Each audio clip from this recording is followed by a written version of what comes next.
और ये आपको जो मैं दिखा रहा हूँ ये है हमारे कोरंगी की हालत।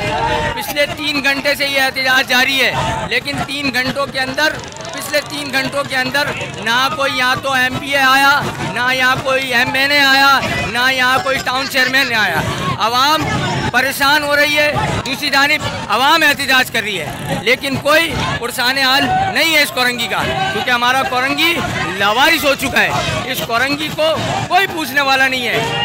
एहतजाज भी आवाम कर रही है, परेशान भी आवाम हो रही है, लेकिन जो वोट लेकर आज सीटों पर विराजमान है वो अपने कमरों में, अपने ऑफिसों में सुकून से आराम कर रहे हैं। उनको नहीं है परवाह कि इस कोरंगी में क्या हो रहा है। वो देखें किस तरह से गाड़ी की इमलाक को नुकसान पहुंचाया जा रहा है। मुताल्लिका पुलिस मौके से गायब, मुताल्लिका एमपीए मौके से गायब, मुताल्लिका एमएनए मौके से गायब, सब परेशान, आवाम परेशान।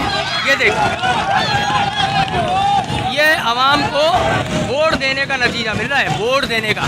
ये देखें, जो कहते हैं ना कोरंगी का, हम कोरंगी के बेटे हैं, हम कोरंगी के जवान हैं, हम फखरे कोरंगी हैं, पता नहीं और क्या क्या चूरन बेचते हैं, लेकिन इस वक्त यहाँ कोई मौजूद नहीं है। आवाम परेशान हो रही है, आवाम रुल रही है, एहतजाज भी आवाम कर रही है। ये है हमारा कोरंगी, लावारिस कोरंगी।